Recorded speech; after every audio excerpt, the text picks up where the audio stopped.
In the past, they've had bottles thrown at this building. They even had a trash can set on fire. Now, as this election season continues, hate crimes across the nation have increased. I'm here at the Pima County Jail where I've been going through these documents all morning, and I've found out that Garcia has served time for attempted theft, attempted burglary, and trafficking of stolen property. Or the latest card scammer was found here at this gas station. I just want to show you what employees are doing now to protect yourself and your money. Every morning they're actually opening up the machines just like this, and they're checking inside to make sure there's no skimmers. His mother tells me 20-year-old Zachary Corbett was vibrant, full of life, adventurous, with an infectious laugh. Now, he was shot to death here in this home along Grant Road. I'm here at the Tucson Rodeo Fairgrounds where Sergio was showing me how to build a wall. So pretty much we got the cement down. We're going to take this brick and set it up right here,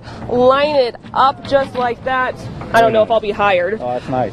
Okay, so it's nice. We'll be hired, but this is the type of thing students will be doing all day today. And even though summer has just ended, Tucson's largest school district is hoping that you're preparing for next summer. School officials, they're looking for students who are hardworking, get good grades, and most importantly, are passionate. Right now, they house about 7 veterans, but soon this whole place will be full of veterans. I'm here at Hydra. It's at 6th in Congress. It's one of the several stores downtown that has this. It's a safe place sticker.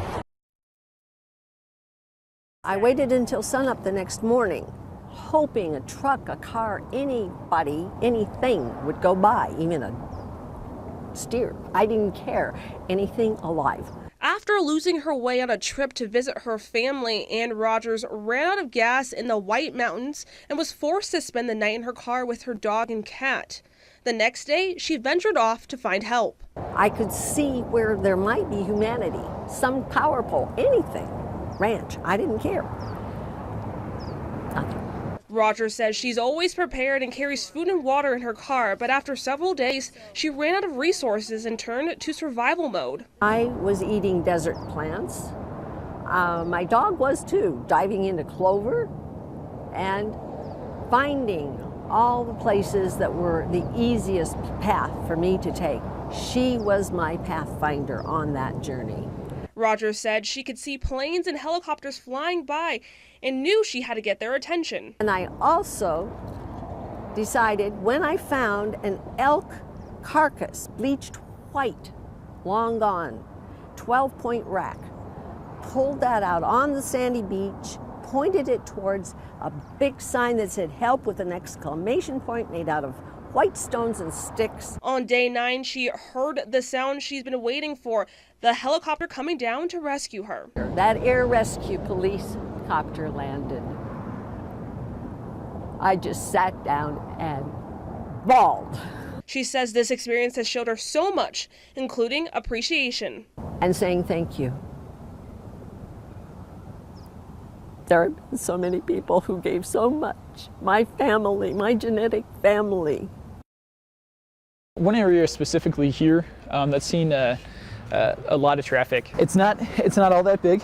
Just feet from the U.S.-Mexico border, concrete patches line International Street, a lasting sign of the old tunnels once used to move drugs from Mexico into the U.S. This year, only 3 tunnels have been found.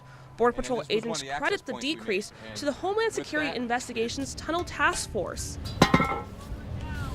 So this is one of the grates we check. We come down in here.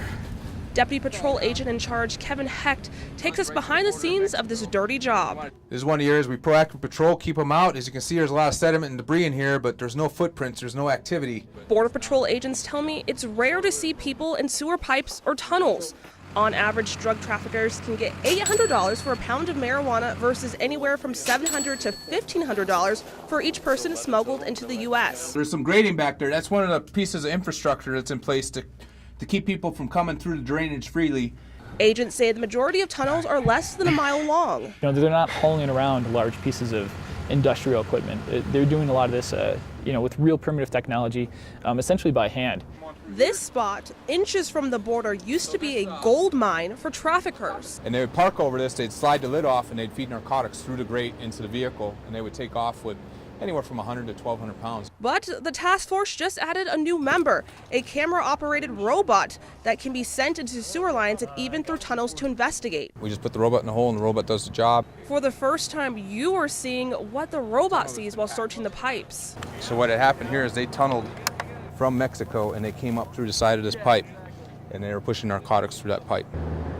On this day, the robot finds nothing, a sign the tunnel task force is working. A guy that digs the tunnel, there's millions of those. They can replace those. When you start taking people with the money out of it and you start taking the financials out of it, you're having a much more significant impact. Put these socks on real fast. Okay. Sit down on your bed. It gets a little hectic around the Freed home.